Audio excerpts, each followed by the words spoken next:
Hello बच्चों, let's read this question. Only two monochloro derivatives are possible for.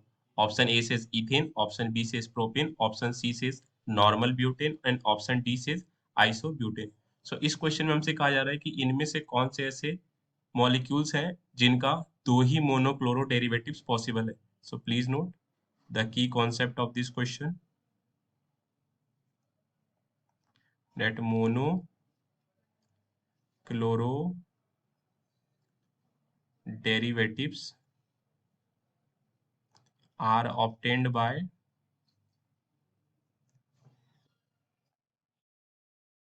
replacement of one hydrogen with chlorine in a molecule. यानी किसी molecule में अगर हम एक hydrogen को क्लोरीन से रिप्लेस कर देते हैं तो हमें एक मोनोक्लोरो डेरिवेटिव्स मिलता है. अब इस क्वेश्चन में बताना है कि हमें दो ही मोनोक्लोरो डेरिवेटिव्स मिलने चाहिए. तो दो मोनोक्लोरो डेरिवेटिव से इनका ये कहना है कि हमें दो डिफरेंट मोनोक्लोरो डेरिवेटिव्स मिलने चाहिए. तो अगर मैं ऑप्शंस की बात करूं, ऑप्शन ए में हमारे पास है इथेन यानी C2H6. अगर मैं इसका स्ट्रक्चर ड्रॉ करूं तो दिस इज CH3.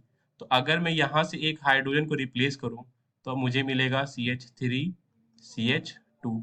अब यहाँ पर जो हाइड्रोजन की कार्बन की वैलेंसी फ्री हुई इन दी फॉर्म ऑफ हाइड्रोजन, यहाँ में क्लोरीन को अटैच करना है. तो इसका भी अगर मैं नेमिंग करूं तो ये होगा 1-क्लोरो इथेन. एंड अगर मैं दूसरे स्पॉट से हाइड्रोजन को रिप्लेस करता और यहाँ पर क्लोरीन को अटैच करता like this CH2Cl and then CH3, तो ये भी हमें मिल रहा है 1-क्लोरो इथेन. क्लियरली दोनों के नेम में कोई भी चेंज नहीं है, यानी दोनों आइडेंटिकल कंपाउंड्स है. इसका मतलब हमें इस केस में एक ही मोनोक्लोरो डेरिवेटिव मिलेगा. तो ये हमारे सॉल्यूशन में नहीं आएगा क्योंकि इसमें केवल एक ही मोनोक्लोरो डेरिवेटिव पॉसिबल थे. अगर मैं ऑप्शन बी की बात करूं तो बी में हमारे पास है प्रोपेन. प्रोपेन को मैं इस तरह से ड्रॉ कर सकता हूँ. इसका केमिकल फॉर्मूला होता है C3H8. तो अगर मैं इस दोनों स्पॉट पे क्लोरीनेशन कर दूं, या तो इधर हो जाए या फिर इधर हो जाए. ये दोनों आइडेंटिकल स्पॉट है, बट अगर मैं इस स्पॉट पर कर दूं, इस वाले कार्बन पर क्लोरीनेशन, तो मुझे कुछ ऐसा कंपाउंड दिखेगा.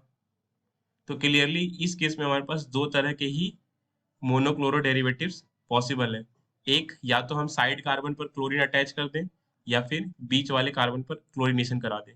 तो ये हमारे सॉल्यूशन में आ जाएगा क्योंकि इसमें दो ही स्पॉट्स हैं जहां पर हम मोनोक्लोरो डेरिवेटिव्स बना सकते हैं. ऑप्शन सी की बात करूं तो ऑप्शन सी हमारे पास था नॉर्मल ब्यूटेन. तो अगर मैं इसे ड्रॉ करूं तो ये कुछ ऐसा दिखता है. तो क्लियरली इसके पास भी केवल दो स्पॉट्स होंगे जहां हम मोनोक्लोरो क्लोरीनेशन करा सकते हैं. अगर मैं इस स्पॉट पर कराऊं और इस स्पॉट पर क्लोरीनेशन कराऊं, यानी टर्मिनल कार्बन पर मोनोक्लोरीनेशन कराऊं, तो वो आइडेंटिकल ही हो जाएंगे लाइक दिस. अगर मैं यहाँ क्लोरीनेशन करा देता हूँ, या तो ये फॉर्म हो सकता है या फिर इस स्पॉट पर क्लोरीन फॉर्म हो सकता है. तो दोनों ही आइडेंटिकल है क्योंकि अगर मैं दोनों का ही नॉमेनक्लेचर करने जाऊं तो दोनों ही 1-क्लोरो ब्यूटेन आएगा. अब ये दोनों जो कार्बन बचते हैं हमारे पास, सेकेंड कार्बन और थर्ड कार्बन, लेट से this is second, third, this is fourth, this is first. तो सेकेंड थर्ड पर भी में से भी हम अगर किसी पर भी क्लोरीनेशन कराते हैं तो हमें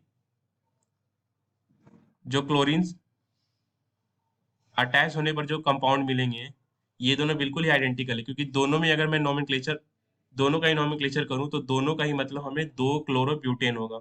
यानी इस केस में भी हमारे पास केवल दो ही स्पॉट्स हैं, यूनिक स्पॉट्स, जहां पर मैं क्लोरीनेशन करा सकता हूँ. एक तो टर्मिनल पर और एक बीच वाले कार्बन पर. तो ये भी हमारे सॉल्यूशन में आ जाएगा. ऑप्शन डी की बात करूं तो ऑप्शन डी में हमारे पास है आइसोब्यूटेन. और आइसोब्यूटेन कुछ ऐसा दिखता है. एक ये कार्बन डिफरेंट है और टर्मिनल कार्बन सारे एक हैं.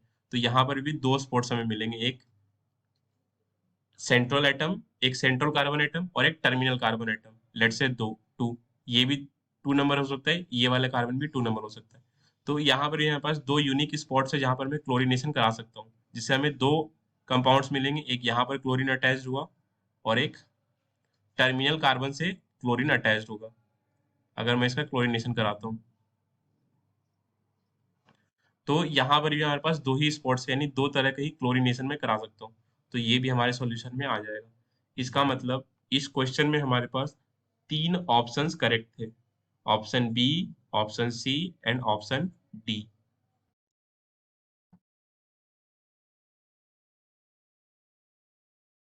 So these are the correct options B, C and D. I hope आपको ये कॉन्सेप्ट समझ आया स्टूडेंट्स।